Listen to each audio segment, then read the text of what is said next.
चलिए अगेन स्वागत है आप सभी का। आवाज़ इससे पहले लगता है रह गई थी। ठीक है, चलिए भाई देखते हैं। तो बात कर रहे थे हम लोग आर्टिकल्स में। आज आर्टिकल का क्लास 3 है और इससे पहले हम लोगों ने आर्टिकल दा के बारे में बात करी। हमने जाना कि भाई आर्टिकल दा का यूज़ कहाँ किया जाता है। तो मैंने कहा कि भाई किसी को भी पॉइंट आउट करना हो, किसी की ओर इशारा करना हो, तो वहाँ हम लोग आर्टिकल दा का यूज़ करते हैं। उसके अलावा कुछ भी दुनिया में खास हो तो वहाँ भी आर्टिकल दा का यूज़ करते हैं, है ना। इसके अलावा आर्टिकल द का यूज़ और कहाँ होता है? किसी भी चीज़ को आम से खास बनाने के लिए भी आर्टिकल द का यूज़ हम लोग करते हैं। ठीक, फिर मैंने कहा कि भाई अगर किसी सब्जेक्ट का यूज़ एक बार हो चुका हो, उसके बारे में जब भी आपको दोबारा बात करनी होगी तो क्या यूज़ करेंगे? आर्टिकल द का यूज़ करेंगे। किसी भी सब्जेक्ट के बारे में कोई भी जब पहली बार इंट्रोड्यूस करते हैं एक सब्जेक्ट को तो वो अपने साथ ए या एन लेता है, लेकिन जब दोबारा उसके बारे में बात करते हैं तो वो दा लेता है। ठीक है, यहाँ तक हम लोगों ने बात करी। फिर कहता है, इसी में आगे हम लोग बात करते हैं। एक सेंटेंस मैंने लिखा, मैंने कहा अमीरों को गरीबों की मदद करनी चाहिए। क्या मतलब है जरा समझिए, कैसे सेंटेंस को हम लोग बनाएंगे? क्या लगता है कोई बना सकता है? इंग्लिश में कैसे लिखेंगे बोलो?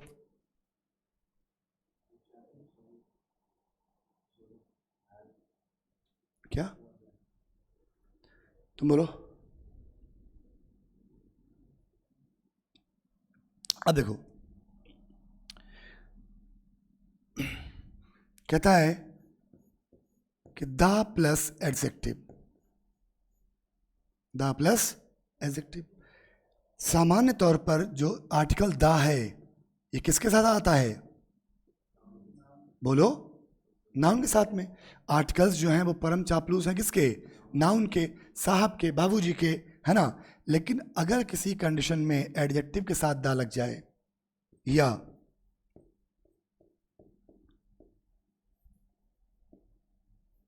लैंग्वेज का नाम, भाषा का जो नाम होता है, जैसे English, Hindi, French, German, medallion, सब क्या है? भाषा का नाम है। तो अगर किसी भाषा के साथ दा लग जाए तो ये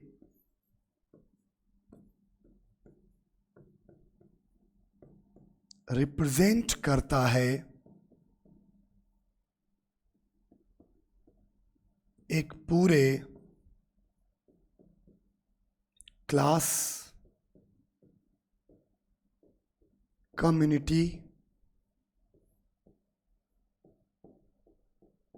स्पीसीज को। तो कहता है अगर ऐसी कंडीशन आए जहां पर एडजेक्टिव के साथ दा लग जाए या भाषा के नाम के साथ दा लग जाए, तब वो रिप्रेजेंट करता है उस पूरे क्लास को, उस पूरे कम्युनिटी को, उस पूरे ग्रुप को, उस पूरे समुदाय को। वो रिप्रेजेंट करता है किसको? उस पूरे क्लास, उस पूरे ग्रुप, उस पूरी कम्युनिटी को। ठीक है, अब समय आपके बोलने का नहीं है। ठीक, तो मैंने कहा कि क्या है ये? तो the plus adjective, the plus language represent करेगा किसको? पूरे क्लास, पूरी कम्युनिटी को। अब जैसे मैंने आपसे कहा रिच, क्या मतलब होता है इसका? धनी, अमीर। अगर इसका प्लूरल लिखना है क्या लिखेंगे? रिचेस? बिल्कुल नहीं लिखेंगे, क्योंकि एडजेक्टिव का प्लूरल फॉर्म नहीं होता। क्योंकि एडजेक्टिव का प्लूरल फॉर्म नहीं होता है। किसी एडजेक्टिव में अगर आप एस या ई एस लगा दोगे तो ये क्या हो जाएगा? चेंज इन मीनिंग और मीनिंग लेस। अगर किसी एडजेक्टिव में आप क्या लगा दोगे? एस या ई एस लगा दोगे तो या तो ये अपने अर्थ को, अपने मीनिंग को चेंज कर लेगा या फिर क्या हो जाएगा? मीनिंग लेस हो जाएगा, है ना। तो रिच का मतलब होता है धनी, लेकिन रिचेस का मतलब क्या होता है? लक्ष्मी, वेल्थ। बात समझे? इसका इससे कोई रिलेशन नहीं है। ये भाई साहब कोई और हैं, ये भाई साहब कोई और हैं। गलती से दोनों की शक्ल एक जैसी है, दोनों का आपस में कोई रिलेशन नहीं है, समझे। तो रिच, रिचेस दोनों अलग अलग वर्ड हैं, इनका आपस में कोई रिलेशन नहीं है। फिर कहता है कि अगर एडजेक्टिव को प्लूरल लिखना हो तो कैसे लिखेंगे, अभी अभी हमने कहा द प्लस एडजेक्टिव। अब अगर हम यहाँ लिख दें द रिच, तो द रिच का मतलब है अमीर लोग। यही तो मैंने कहा कि द प्लस एडजेक्टिव रिप्रेजेंट करता है, ये रिप्रेजेंट करता है एक पूरी क्लास, कम्युनिटी, स्पीसीज को, एक पूरी जात, पूरे समुदाय को रिप्रेजेंट करता है ना। तो अमीरों को गरीबों की मदद करनी चाहिए। तो अमीर कौन? सारे अमीर। तो क्या लिखोगे? द रिच शुड हेल्प किसकी? गरीबों की। तो द पुअर। अब यहां देखो, एक लिखा था द पुअर, दूसरा लिखा था द पुअर्स, और तीसरा लिखा था पुअर्स। बोलो कौन सही है? एडजेक्टिव में एस या एस नहीं लगाया जाता। एडजेक्टिव मतलब हर वो वर्ड जो विशेषता बताए किसी भी तरीके से। मैंने कहा आप सुंदर हैं, विशेषता एडजेक्टिव। आप लंबे हैं, एडजेक्टिव। आप बुद्धिमान हैं, एडजेक्टिव। तो आप गरीब हैं, एडजेक्टिव। आप अमीर हैं, एडजेक्टिव। जो भी वर्ड कैसा या कैसी का जवाब दे दे, वो सारे वर्ड्स एडजेक्टिव कहलाते हैं, है ना। वो सारे वर्ड्स क्या कहलाते हैं? एडजेक्टिव्स कहलाते हैं, ठीक है। तो द पुअर, अब एडजेक्टिव में एस लगेगा नहीं, लगेगा या तो मीनिंगलेस हो जाएगा, या फिर चेंज इन मीनिंग हो जाएगा, या तो उसका अर्थ बदल जाएगा, या फिर मीनिंग लेस हो जाएगा। तो रिच में तो मीनिंग बदल जाता है, इसका मतलब हो जाता है लक्ष्मी, लेकिन पुअर में वो मीनिंग लेस हो जाता है, कोई वर्ड नहीं बनता, यानी कि ये शहीद हो गया। और जब एडजेक्टिव में द लगाकर, और जब एडजेक्टिव प्लूरल लिखा ही नहीं जाता, तो क्यों लिखोगे? क्या होगा? The rich should help the poor. इसी प्रकार से कोई एग्जाम्पल ले सकते हैं। मैंने कहा अंधे लोगों की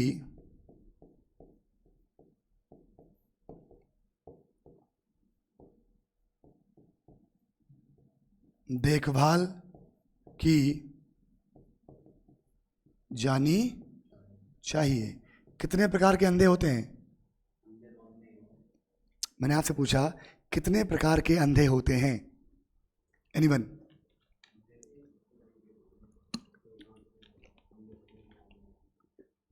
चार प्रकार के अंधे होते हैं।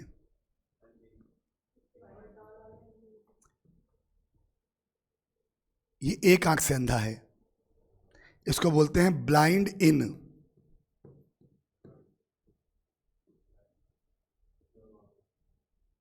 ये दोनों आंख से अंधा है, ये है ब्लाइंड ऑफ या केबल ब्लाइंड, है ना। एक प्यार में अंधा है, होता नहीं प्यार में अंधा। प्यार में तो लोग ऐसे से अंधे हैं, अपने अम्मा पापा कुल्हाड़ी से काट दिए, खुद लटक गए, खतरनाक लोग हैं भाई, है ना। तो ब्लाइंड इन। और तीसरा अंधा होता है, वो होता है ब्लाइंड टू। ब्लाइंड टू जो होते हैं, ये सामान्य तौर पर माता पिता होते हैं, जो अपने बच्चों की कमियों के लेकर अंधे होते हैं, है ना। ब्लाइंड टू डिफेक्ट्स, जिनको अपने बच्चों की कमियां दिखाई नहीं देती, जिनको अपने बच्चों की बुराइयां नहीं दिखाई देती, होते हैं ब्लाइंड टू, है ना। कहते हैं his parents are blind to his defects, उसके माता पिता उसके कमियों को लेकर अनदेखे हैं, अनदेखा करते हैं, तो वो होता है ब्लाइंड टू। तो चार तरह का अंधा होता है, आँख से अंधा, दोनों आँख से अंधा, प्यार में अंधा, और अकल का अंधा। ये वाला होता है अकल का अंधा, है ना। चलिए, क्या है? नहीं, बहरे तो नहीं होते हैं, बहरे तो बहरे होते हैं। प्यार में कोई बहरा सुने हो? वो प्यार में बहरा हो गया, प्यार में लोग अंधे हो जाते हैं। और दुनिया में आधी दुनिया बर्बाद करी है इसी प्यार ने। इंग्लिश में कहावत है कि there is nothing like a selfless act. कुछ भी निस्वार्थ नहीं है। पति पत्नी, प्रेमी प्रेमिका, सब में स्वार्थ छुपा हुआ है। कोई आपके लिए इसलिए कर रहा है कि आप उसके बच्चे पाल रहे हो, आप उसका घर चला रहे हो। क्यों करेगा? बना कतई नहीं करेगा। Free, nothing is free. There is an ulterior motive behind each and every action. हर काम के पीछे कोई न कोई अल्टीरियर मोटिव छुपा जरूर होता है। मैं आपको पढ़ा रहा हूं, कोई तो मोटिव जरूर है, निस्वार्थ नहीं है ये। पैसे नहीं लेंगे, पहले तो लेंगे ही लेंगे, और नहीं लेंगे तो आपका रिजल्ट लेंगे। आपका रिजल्ट होगा, हमारा नाम होगा, उससे नाम होगा तो 3 बैठे हैं 30 बैठ जाएंगे, है ना। इट्स हिडन अल्टीरियर मोटिव है, चाहे वो प्रत्यक्ष हो यानी डायरेक्ट हो या इनडायरेक्ट हो। Nothing is the selfless act. दुनिया में कुछ भी सेल्फलेस नहीं होता है। इवन प्रकृति ने हमको यहां भेजा, ये भी सेल्फलेस नहीं है। It also has an ulterior motive. इसके पीछे भी एक मकसद छुपा हुआ है कि हम यहाँ आए और अपने जैसे और पैदा करें और मर के चले जाएं।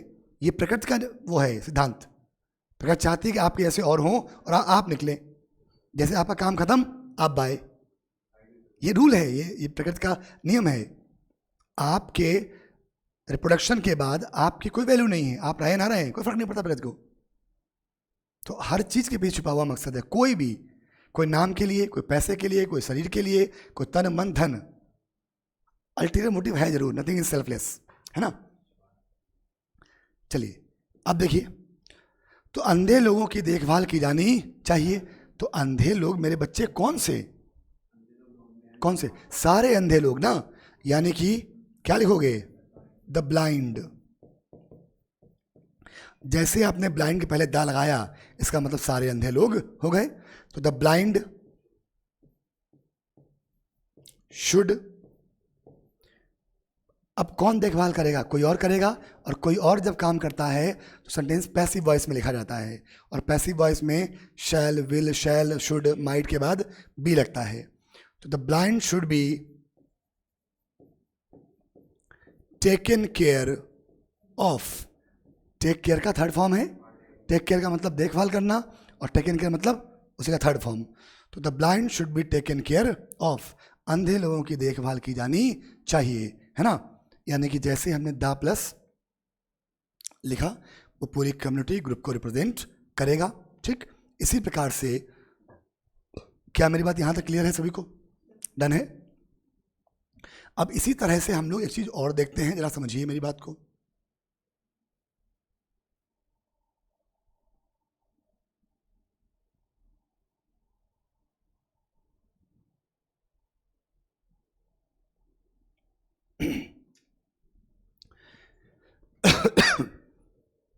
अब देखो, अब यहीं पर दूसरी बात कहता है, मैंने यहां पर खाली यही नहीं लिखा था, मैंने आपसे कहा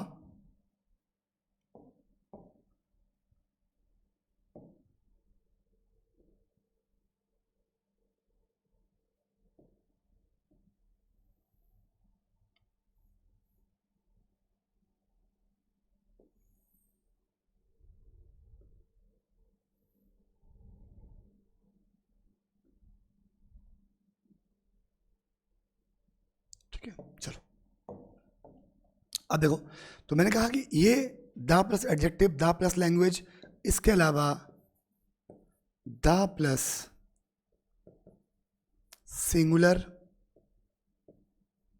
कॉमन नाउन, ये तीनों की बात है। इन तीनों में मतलब जब किसी सिंगुलर कॉमन नाउन के पहले द लग जाए तो कई बार वो भी पूरे ग्रुप को रिप्रेजेंट करता है।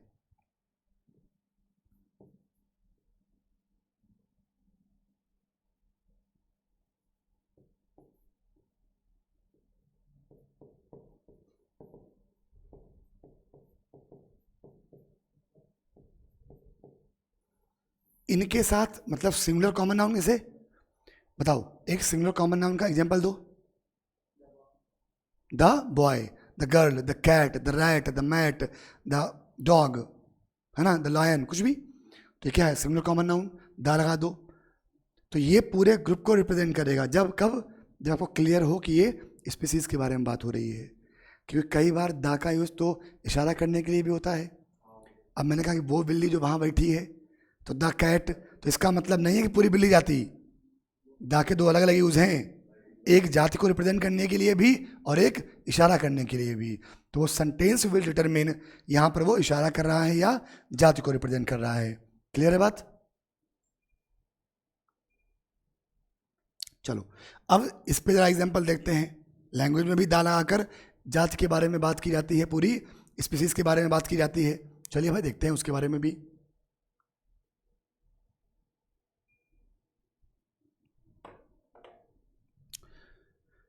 अब मैंने कहा the English is the language of the English. The English is the language of the English. The English is the language of the English.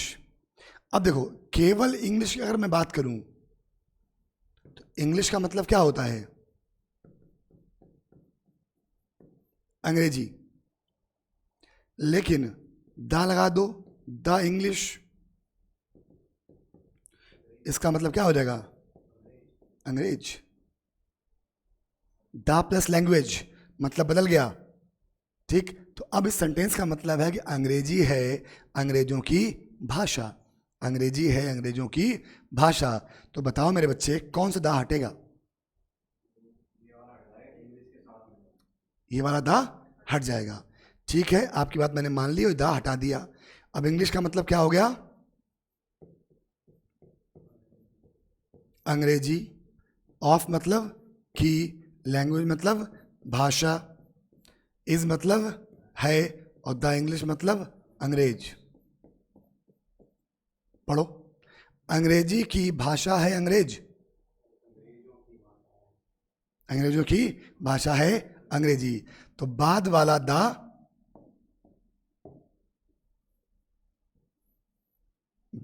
दा जो है ये रहेगा। द इंग्लिश, इसका मतलब क्या होगा? अंग्रेज। और पहले वाला जो दा है ये हटेगा। अब ये क्या हो जाएगा? अंग्रेजी।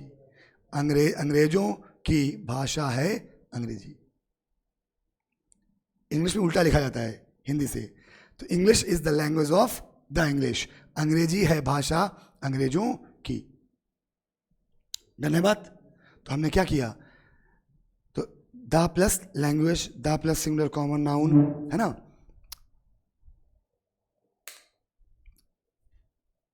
The plus singular common noun और द प्लस एडजेक्टिव रिप्रेजेंट करता है किसको? पूरे क्लास को, पूरे ग्रुप को, पूरे के पूरे समुदाय को। क्या मेरी बात इतनी सभी देवियों, मतलब एक ही देवी हैं और दो देवताओं को क्लियर है?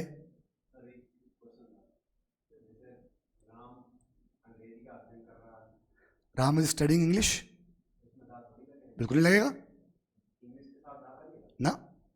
Ram is studying English. यहां तक क्लियर है? कोई डाउट? ठीक है।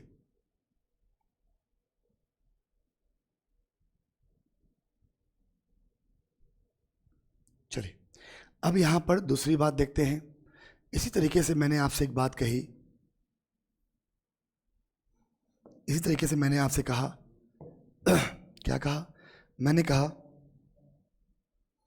इसके अलावा और क्या? तो अगर किसी सिंगुलर कॉमन नाउन में दा लगा दो तो वो भी ग्रुप को रिप्रेजेंट करता है, समुदाय को रिप्रेजेंट करता है। मैंने कहा the tiger, singular common noun लगा दिए the tiger is in danger. The tiger is in danger. तो कहता है जो टाइगर समुदाय है वो क्या है? खतरे में है। कौन सा टाइगर? कोई एक टाइगर नहीं, पूरी टाइगर प्रजाति। The tiger is in danger. तो पूरी टाइगर प्रजाति क्या है? खतरे में है। तो the plus language, the plus singular common noun और द प्लस एडजेक्टिव जहां भी लिखा जाता है ये रिप्रेजेंट करता है पूरे के पूरे क्लास को, पूरे के पूरे कम्युनिटी को, पूरे के पूरे ग्रुप को। डन। चलिए तो हम लोग बात कर रहे हैं किसके बारे में? यूसेस ऑफ आर्टिकल द के बारे में। किन किन कंडीशंस में आर्टिकल द का यूज़ किया जाता है और कैसे किया जाता है, इसी के बारे में हम लोग बात कर रहे थे। ठीक है, चलो अब जरा आगे देखो।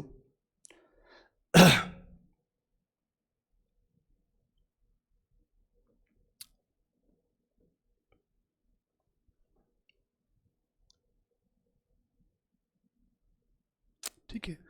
अब यहाँ एक बात आती है छोटी सी, ये बताइए, जैसे मैंने 3 क्वेश्चन लिखे हैं, मैंने कहा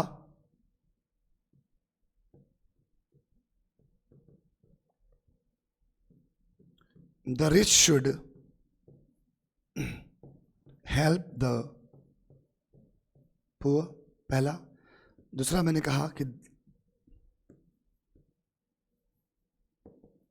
English is the language of the English is the language of the English. और तीसरा मैंने कहा आपसे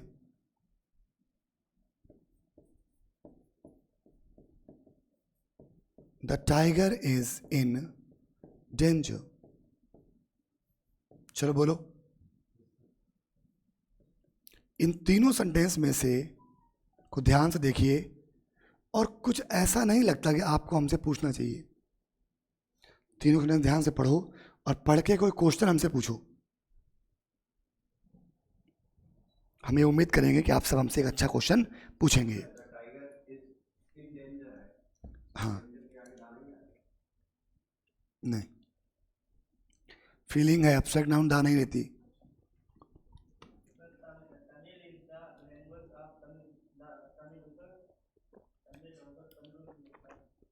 लोकल लैंग्वेज बात ना कर रहे हैं हम,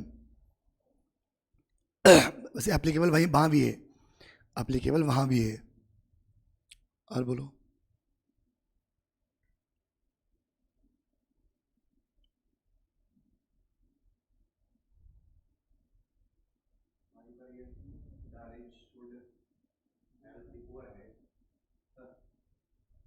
सुन रहे हैं, कान सुन रहे हैं, बोलो।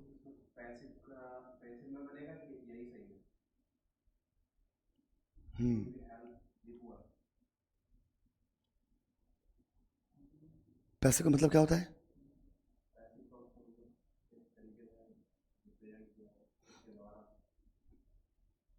हिंदी में बोलो, इस सेंटेंस को हिंदी में बोलो, पहले एक्टिव में बोलो।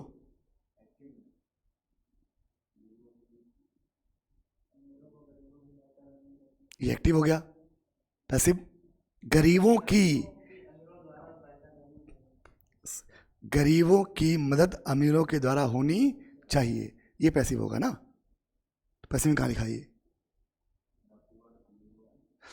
अगर इसको पैसिव में लिखेंगे तो लिखेंगे the poor should be helped by the rich. Passive में लिखेंगे ना।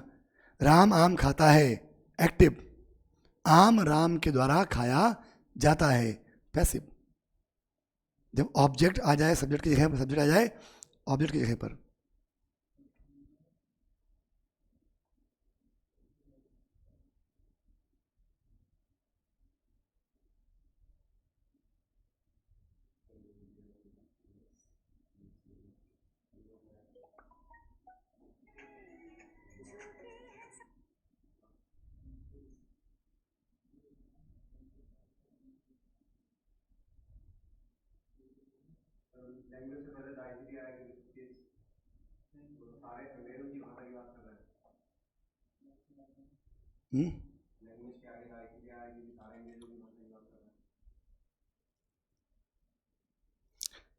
अभी बताए, नाउन ऑफ नाउन में पहले नाउन से जरूर लगता है, कहीं भी यूनिवर्सल स्ट्रक्चर है वो। नाउन ऑफ नाउन जब भी लिखा होगा, चाहे कुछ भी हो, है ना, कुछ भी हो, नाउन ऑफ नाउन में पहले नाउन के साथ आर्टिकल दा एकदम मस्ट है, लगेगा ही लगेगा, है ना। बोलिए, क्वेश्चन आपको हमसे ये पूछना चाहिए था, क्या पूछना चाहिए था कि द टाइगर पूरी कम्युनिटी को रिप्रेजेंट कर रहा है। तो फिर आपने, एक टाइगर की बात तो यहाँ हो नहीं रही, यहाँ तो पूरे टाइगर प्रजाति की बात हो रही है, तो फिर आपने वर्ब सिंगुलर क्यों ली, इस क्यों लिया? इसका मतलब तो है एक टाइगर है, लेकिन क्योंकि एक टाइगर तो है नहीं, यहाँ तो पूरी टाइगर कम्युनिटी की बात हो रही है, और जब पूरी कम्युनिटी की बात हो रही है तो ये क्या है, प्लूरल है, और खुद प्लूरल है, तो यहाँ इस क्यों लिया, आर क्यों नहीं लिया? बात समझ में आई? ये क्वेश्चन आपको मुझसे पूछना चाहिए था, लेकिन उसके लिए दिमाग भी तो काम करना चाहिए। जरा सर हिलाओ अपना, ऐसे करो, ऐसे करो, हिलाओ, ऐसे करो, सर हिलाओ। हाँ हिलाए। कुछ आवाज़ सुनाई दी अंदर से, खन खन खन खन, कुछ भी हल्का हल्का बजा। अगर कुछ भी सुनाई नहीं दिया, इसका मतलब अंदर कतई खाली है, हवा भरी हुई है, आवाज़ सुनाई नहीं दी। और हल्का खन खन खच खच खच कुछ सुनाई दिया कि मतलब थोड़ा थोड़ा चिपका हुआ है, तो जिन्हें सुनाई कुछ भी नहीं दिया उनका अंदर कतई खाली है ना? तो ये क्वेश्चन आपको मुझसे पूछना चाहिए था। बहुत किसी अच्छे राइटर ने बात कही है कि किसी व्यक्ति की एबिलिटीज़ को अगर आपको जानना है कि वो कितना काबिल व्यक्ति है, कितना सक्षम व्यक्ति है ना, किसी की क्वालिटीज़ को अगर आप जानना है, किसी की काबिलियत को जानना है, जज करना है कि वो कितना सक्षम है, तो वो क्या उत्तर देता है इससे मत जज कीजिए।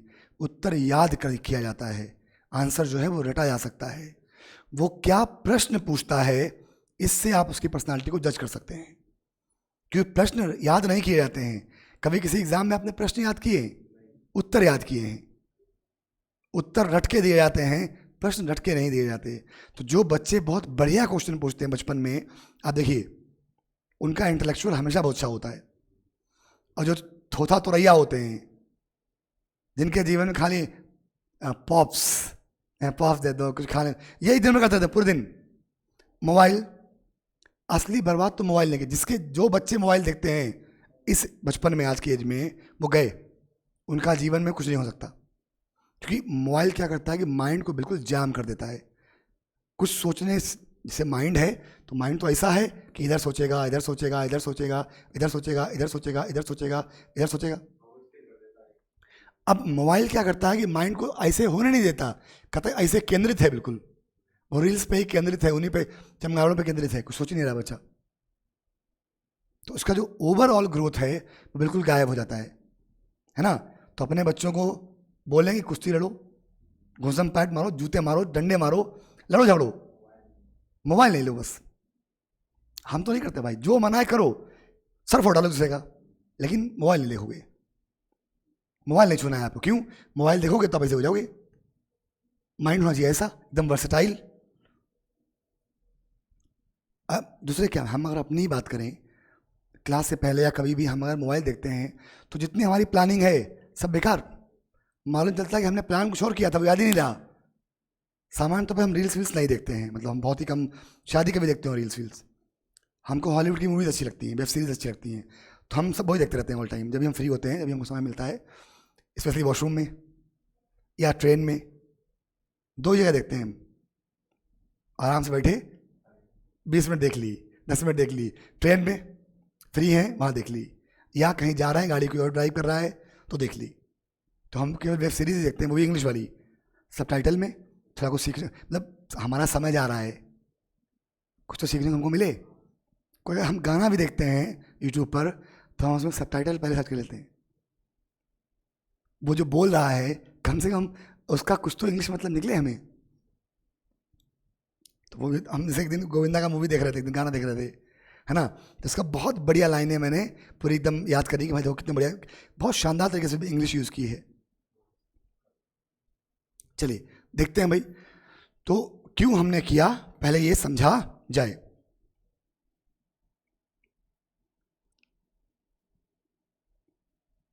ठीक है, चलो देखते हैं। तो कहता है होता क्या है,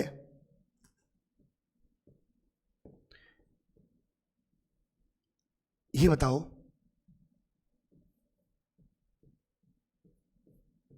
मान लो कि ये कुछ लोग हैं, बोलो क्या ये कलेक्टिव नाउन है? ग्रुप, समूहवाचक संज्ञा है? बिल्कुल नहीं, जब तक कि इनको मिलाकर एक ग्रुप ना बना दिया जाए। 4 लोग चाय की दुकान पर खड़े होकर चाय पी रहे हैं, क्या वो टीम है? जब तक कि उनको मिलाकर एक ग्रुप ना बनाया जाए, एक फॉर्म ना बनाया जाए, तब तक वो कलेक्टिव नाउन नहीं है। कलेक्टिव नाउन यानी कि समूहवाचक संज्ञा, जैसे कि क्लास क्या है? समूहवाचक संज्ञा है। बहुत सारे कॉमन नाउन इकट्ठे होकर बैठ गए, बहुत सारे बच्चे इकट्ठे होकर बैठ गए, और बैठने के बाद उनको हमने नाम दे दिया class, jury, association, government, federation, parliament, army, ठीक, ग्रुप हो गया। अब अगर हम ब्रिटिश इंग्लिश पढ़ रहे होते, अगर हम क्या पढ़ रहे होते, ब्रिटिश इंग्लिश पढ़ रहे होते, तो according to British English a collective noun is always used in, sorry, अगर हम अमेरिकन इंग्लिश पढ़ रहे होते तो according to American English a collective noun is always used in singular. American English कहती है कि कलेक्टिव नाउन हमेशा सिंगुलर होता है, it can not be written in plural, ये प्लूरल फॉर्म में यूज नहीं होता, यानी कि टीम हमेशा इज है, कभी भी आर नहीं है। किसके अकॉर्डिंग? अमेरिकन इंग्लिश के अकॉर्डिंग। लेकिन समस्या ये है, हम फॉलो किसको करते हैं? ब्रिटिश इंग्लिश को। और ब्रिटिश इंग्लिश कहती है कि कोई भी कलेक्टिव नाउन सिंगुलर और प्लूरल दोनों हो सकता है। ब्रिटिश इंग्लिश कहती है कि a collective noun can be used in singular as well as in plural form. एक कलेक्टिव नाउन सिंगुलर प्लूरल दोनों रूप में यूज किया जा सकता है। जैसे कलेक्टिव नाउन कहता है कि आप गोरे हैं, काले हैं, छोटे हैं, मोटे हैं, टेढ़े हैं, मेढ़े हैं, ऐसे हैं, वैसे हैं, हमको उससे कोई मतलब नहीं है, हमारे आपके विचार सेम होने चाहिए। यानी कि ये भाई साहब जो बोल रहे हैं, ये भाई साहब जो बोल रहे हैं, ये भाई साहब जो बोल रहे हैं, इन सबका विचार बिल्कुल सेम होना चाहिए। अगर सबके विचार सेम हैं तो कलेक्टिव नाउन कैसा होगा? बोलो, सिंगुलर होगा। और विचार अगर अलग अलग हैं, ये कुछ और कह रहे हैं, ये कुछ और कह रहे हैं, ये कुछ और, ये कुछ और, ये कुछ और, तो क्या होगा? विचार प्लूरल होंगे। ठीक, जैसे एक शाहरुख खान साहब की मूवी आई थी बहुत पहले, अगर आपने देखी हो, दिल वाले, बहुत ही घटिया, रद्दी, कूड़ा, वाहियात किस्म की पिक्चर थी वो, है ना। तो जब वो मूवी आई तो सो कॉल्ड जो फेसबुक के ज्ञानी लोग थे, फेसबुक चलाने वाले, उन्होंने कहा कि वो शाहरुख खान साहब जो हैं वो देशद्रोही हैं और उनकी मूवी नहीं देखनी है, ब्ला ब्ला ब्ला, लोगों ने बड़ा सारा ज्ञान दिया। तो उसी मैंने एक पंच लाइन पढ़ी थी, वहाँ लिखा हुआ था कि जिनके हों दिल काले वो जाएं दिल वाले। तो ये भाई साहब अपने दोस्त से बोले कि आओ चलें दिल वाले, ये भाई साहब अपने दोस्त से बोले कि आओ चलें दिल वाले। तो ये फेसबुक से ज्ञान लिया था, पढ़े हुए थे, फेसबुक से, व्हाट्सएप से पढ़े हुए थे, ज्ञानी थे परम। तो ये बोले कि जिनके हों दिल काले वो जाएं दिल वाले, यानी कि इन भाई साहब का विचार और बाकी लोगों के विचार अलग अलग हो गए। विचार अलग अलग हो गए तो कलेक्टिव नाउन कैसा हो गया? प्लूरल कलेक्टिव नाउन हो गया। कैसा हो गया? प्लूरल कलेक्टिव नाउन हो गया। फिर दोबारा ये वाले भाई साहब बोले आओ चलें दिल वाले। तो अब की इन्होंने हमारे जैसे लोगों से पूछा, नो फेसबुक ज्ञान, ओनली रियल ज्ञान, है ना। तो हमने कहा कि भाई देखो, तुम्हारे दिल भी काले, हमारे दिल भी काले, आओ मिलकर चलें दिल वाले, यानी कि हम सब विचार एक जैसे हो गए। कलेक्टिव नाउन कैसा हो गया? सिंगुलर हो गया। बात समझ गए? यानी कि जब विचार सेम हो जाते हैं तो कलेक्टिव नाउन सिंगुलर होता है, यानी कि एक कलेक्टिव नाउन सिंगुलर प्लूरल दोनों हो सकता है। ठीक, वापस आओ।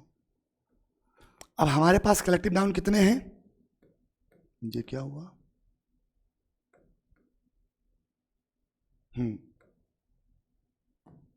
ठीक है, हमारे पास कलेक्टिव नाउन कितने हैं?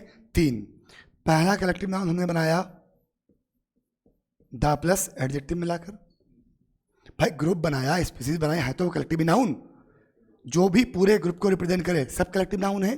तो द प्लस एडजेक्टिव एक इससे बनाया, दूसरा कहाँ बनाया? बोलो, बोला करो।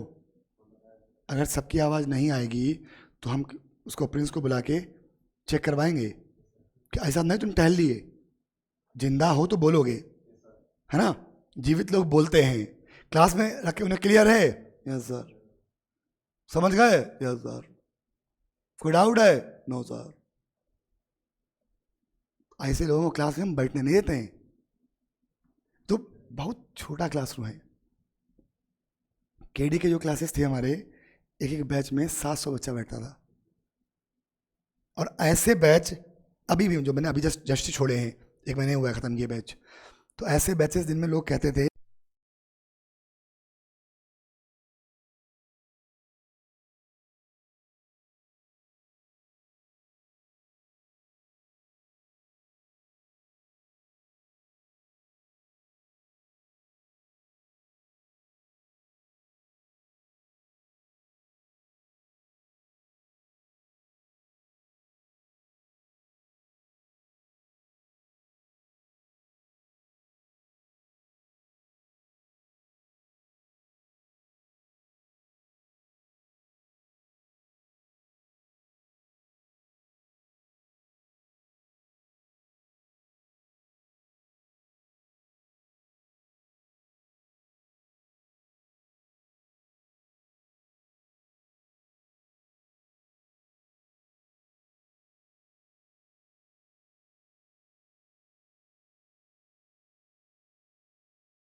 है ना।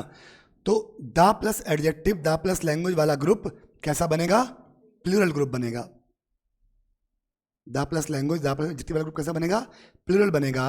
और the plus singular common noun वाला ग्रुप कैसा बनेगा? सिंगुलर बनेगा। ये सिंगुलर और ये दोनों प्लूरल। ठीक, कैसे भाई देखो जरा।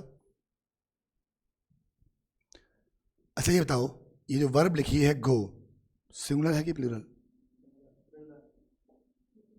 ऑब्वियस सी बात है, वर्ब जिस रूप में जन्म ले वो प्लूरल है।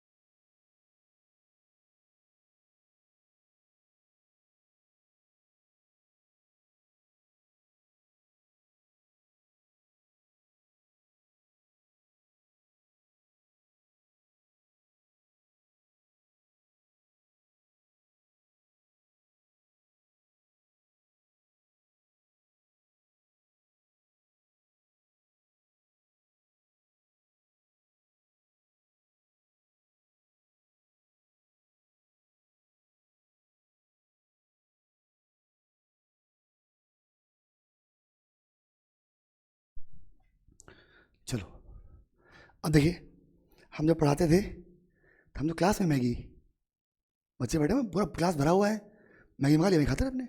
अब दिन भर क्लास ही करेंगे क्या? कंटिन्यू क्लास जो होती है, आप ये समझिए ऑफलाइन में पूरे मुखर्जी नगर में जितना मैंने पढ़ाया है शायद इसने पढ़ाया होगा। 40 बैच एक सप्ताह में, 40 बैच, पूरा दिन क्लास, सुबह से शाम तक, 7 बजे शुरू होती थी, रात को 9 बजे तक। बहुत मज़ा आया, बहुत ही आनंद आया। जीवन का मतलब जो होता ना कि भोकाल, थोड़ा पागल ही हो क्या? महीनों तो यही लगता था कर क्या रहे हैं हम यहाँ, मतलब बिल्कुल फ्रस्ट्रेट। जब से अब यहाँ जैसे स्टूडियो बना लिया तो अब समय नहीं मिलता, पूरे दिन क्लास में बिजी रहते हैं, तो सोचने का मौका ही नहीं मिलता। वरना हम कभी भी इससे आगे हम उधर जाते नहीं, हमको गए ख़त्म हो गया। और अपने बहुत ज़्यादा दोस्त मित्र भी मतलब यहाँ नहीं है, क्योंकि जो दोस्त हैं सब हमारे वहीं दिल्ली में ही हैं, बाहर ही हैं। और जन सामान्य लोगों से हम बहुत बात करते नहीं हैं। भाई जिसका पेट खराब हो जाए उसे रबड़ी नहीं खिलानी चाहिए। हम किस लेवल बात कर रहे हैं, आपकी बुद्धि में ही नहीं आ रही, तो फालतू बकवास करने से फ़ायदा क्या? इसलिए बहुत ज़्यादा मतलब हम मतलब बहुत कम रखते हैं। अब देखो, ठीक, तो मैंने आपसे क्या कहा, गो क्या है? वर्ब कैसी है बच्चा? प्लूरल है। और वर्ब में जब एस या एस लगेगा तब कैसी होगी? सिंगुलर होगी। चलिए बहुत बढ़िया बात है, बहुत सुंदर जवाब आप सभी ने दिया। अब देखो जरा क्वेश्चन, एक क्वेश्चन मैंने लिखा है, मैंने कहा कि the rich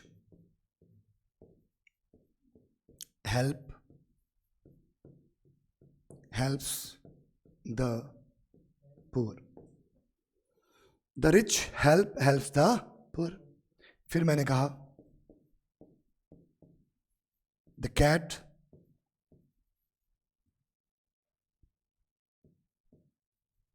eats the rat, the cat eats the rat। चलो भाई बोलो, पहले में आंसर बोलिए। रिंकी आप बोलें पहले का answer. The rich help the poor, ठीक है। आनंद तुम बोलो दूसरे का। खाना खाया तुमने? खाना खाया तुमने? इतना मरगिल्ला क्यों बोल रहे हो? क्या हुआ? ईट क्यों?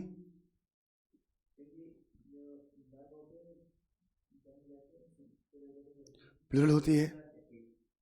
वर्ब किसके अकॉर्डिंग आती है? सब्जेक्ट कौन है? कैट कौन है? बिल्ली, मतलब कॉमन नाउन। कॉमन नाउन में दा लगाओगे ग्रुप बनेगा, यानी पूरी बिल्ली प्रजाति। सिंगुलर है कि प्लूरल है? इसकी घूसा मारो जरा।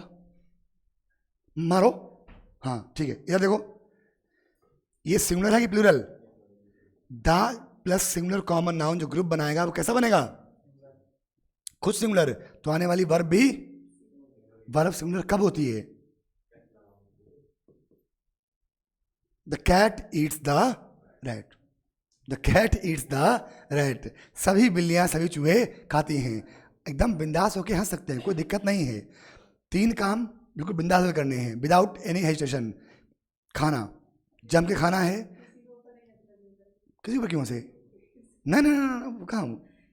आपका भी नंबर आएगा, सबका नंबर आएगा, उसमें क्या है ना? दूसरी बात, हंसना। जब भी हंसना है बिंदास होकर हंसना है। किसी को अगर दिक्कत है आपके हंसने से तो जय हो उसकी, है ना? तीसरा, छींकना। कभी भी नहीं छींकना है, हाथ छींकना है, बस किसी के मुंह पे नहीं छींकना है ना? जब भी छींकना है हाथ छींक, लेकिन साइड में होकर, क्योंकि छींकने का उद्देश्य जो है वो पूरा होना चाहिए। हमको जो आर्टिफिशियल लोग होते हैं इनमें बहुत चिढ़ होती है। जैसे मॉल में, हम एक बार दिल्ली में एक मॉल है सेलेक्ट सिटी वॉक, तो सबसे महंगा सिनेमा हॉल है वो दिल्ली का, अभी तक का था, अब तो और कोई होगा, पहुँच गए भी नहीं हम। तो आज से लगभग 7 साल पहले 1200 रुपये टिकट था उसमें एक, है ना? तो भैया गए हम। अब हमारे आजू बाजू वाले लोग कैसे हंस रहे हैं मालूम है? हम देखो कितने बड़े गधे हैं ये 1200 रुपये टिकट खर्च किए, काहे लिए? खुद को एंटरटेन करने के लिए। और यहाँ के कर क्या रहे हैं? हंसने में भी शर्मा रहे हैं। और यही गधे, यही मूर्ख सुबह जाएंगे पार्क में और फिर नकली हंसी हंसेंगे, लाफ्टर थेरेपी करेंगे। हंसी आ ही नहीं रही है फिर भी निकाल रहे हैं। जब हंसना था तब हंसे नहीं, जब हंसना नहीं है, एक्सरसाइज करनी, तो हंस रहे हैं वहाँ। एकदम बिंदास होकर रहना, ये अपना घर है, अपना परिवार है, तो भी बिंदास। बस खाली पढ़ो, मन लगा के पढ़ो, बाकी तुम्हारा सब माफ़ है। कोई कर्म कांड कराओ, कहीं फंस जाओ, किसी से ना कह पाओ हमें बताओ, I will show you the solution. बहुत सारे बच्चे हमारे पास ऐसे आते हैं कि सर ये दिक्कत हो गई, बता दो क्या करें। मतलब बहुत सारे बच्चे, लड़के लड़कियां बहुत सारे बातें करते हैं हमको, हमें कोई दिक्कत नहीं तुमको। इवन हम तो, I was planning to open a counselling centre. हम ऐसा प्लान कर रहे थे कि जैसे बहुत सारे क्या होते हैं, छोटे बच्चे होते हैं या बच्चियां होते हैं, स्पेशली लड़कियों में है कि वो अपनी बातें किसी से कह ही नहीं पाते। समाज सिस्टम बहुत विचित्र है, बहुत वियर्ड है समाज सिस्टम। तो मैं काउंसलिंग सेंटर के प्लान में था कि जहाँ पर हम बच्चों को ये बताएंगे, या लोगों को ये समझाएंगे कि आप इस सिचुएशन में क्या कर सकते हैं, जिसमें पैनल में हमारे मतलब करियर से लेकर और फैमिली से लेकर लव तक एवरीथिंग। जिसमें हमारे साथ एक टॉप की एस्ट्रोलॉजर हैं, इंडिया लेवल की हैं, वो जुड़ी हुई थी, हमारी बहुत अच्छी दोस्त भी हैं वो। उसके अलावा एक हमारे दोस्त इनकम टैक्स इंस्पेक्टर हैं, वो थे। एक कंपनी का फाउंडर है, वो था। मैं और एक दोस्त और था। 5-6 लोग हम लोग मिलके एक ऐसा प्लान कर रहे थे। जैसे किसी ने कोई बताया हमको ये दिक्कत हमको है, ऐसी ऐसी कंडीशन है, तो कुछ चीज़ें मैं उनको बताऊंगा कि भाई देखो ऐसी सिचुएशन आई है, क्या करना चाहिए उसको। सब लोग मिलके बच्चों को सजेस्ट करें, चाहे वो करियर वाइज हो, चाहे फैमिली वाइज हो, या कोई ऐसी बात हो जो किसी से नहीं कह पा रहा। हर व्यक्ति के जीवन में ऐसी बहुत सारी बातें होती हैं जो किसी नहीं कह पाता। माता पिता, भाई बहन, पति पत्नी, किसी नहीं कह पाता। जीवन भर अपने अंदर ही रखा रहता है, यार ये क्या कांड हो गया मेरे संग। तो वो विद 100% गोपनीयता। लेकिन क्योंकि यहाँ लोग ही नहीं वैसे मिल पाए। ये बहुत अजीब गरीब शहर है, छोटा शहर है, मेरा अपना है, लेकिन अजीब है। यहाँ आदमी हर बात का मतलब उल्टा निकालता है। जैसे रोड पे आप खड़े हो, अपनी बहन से बात कर रहे हो, तो भी अच्छा बतिया रहे थे, अब चाहे वो आपकी बहन ही क्यों ना हो, लेकिन ये कोई नहीं सोचेगा। माइंड में थोड़ा सोच है ऐसी। तो चलिए, तो अब ये सिंगुलर, तो आने वाली वर्ब भी क्या होगा? The cat eats the rat. फिर कहता है the rich help helps the poor. The rich help helps the poor. तो द रिच एडजेक्टिव में दा लगाए हो, कैसा ग्रुप बनेगा? प्लूरल। खुद प्लूरल, तो आने वाली वर्ब भी प्लूरल। तो क्या होगा? The rich help the poor. The rich help the poor. बात समझ में आई? ठीक, चलो समझ में आई तो एक एग्जाम्पल और देखते हैं। आनंद से पूछेंगे, the honest is are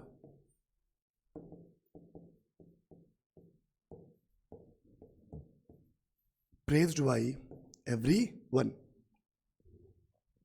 the honest is are praised by everyone. दूसरा मैंने कहा कि the English is are planning to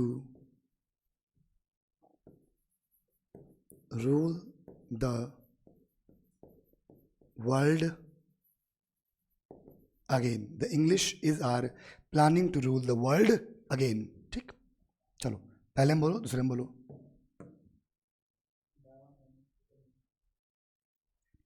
पहले बच्चा सेंटेंस को समझा करो, क्या लिखा है, फिर क्या वर्ब आनी चाहिए, फिर रिलेट करो।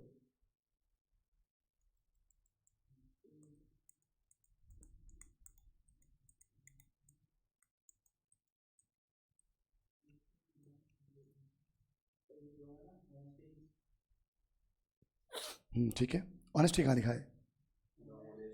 हाँ,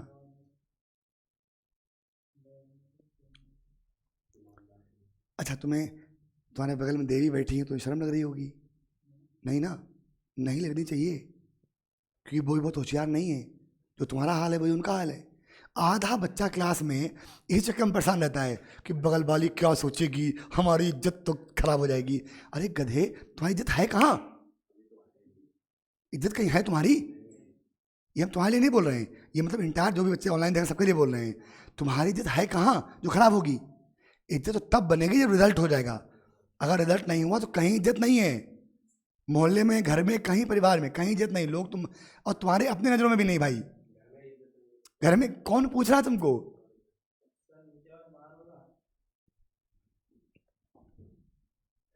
पहले फिर तुमने वही बात करी। यहां देखो, ऑनेस्ट क्या है? एडजेक्टिव। एडजेक्टिव में क्या लगा दिए? यानी कि सारे ईमानदार लोग। एडजेक्टिव वाला ग्रुप कैसा होता है? खुद प्लूरल तो आने वाली वर्ब भी। लैंग्वेज में द लगा दो, ग्रुप बन जाता है। कैसा ग्रुप? प्लूरल, खुद प्लूरल तो आने वाली वर्ब क्या होगी? आर। दोनों में आर होगा, आज कैसे बोलेगा? The English are planning to rule the world again. यहां देखो, दोनों प्लूरल हैं, बस यहां मेन वर्ब थी, वहां हेल्पिंग वर्ब कर दी। अब मैंने कहा the vulture is are dying these days. जो गिद्ध हैं, जो गिद्ध प्रजाति है, वो इन दोनों क्या हो रही है? मर रही है ना? अब देखो, वल्चर यानी कि गिद्ध, यानी कॉमन नाउन, जो सब जगह पाया जाए वो कॉमन नाउन। कॉमन नाउन में दा लगाए, कैसा ग्रुप बनेगा? सिंगुलर। खुद सिंगुलर तो आने वाली वर्ब भी singular. The vulture is dying these days. बात समझ आई सभी को? क्लियर है? पक्का है? चलिए, तो आज के लिए इतना ही। यहीं से आगे हम लोग बात करेंगे अगले दिन। जय हिंद, जय Bharat. Thank you so much. Bhole कहाँ हो बाबा?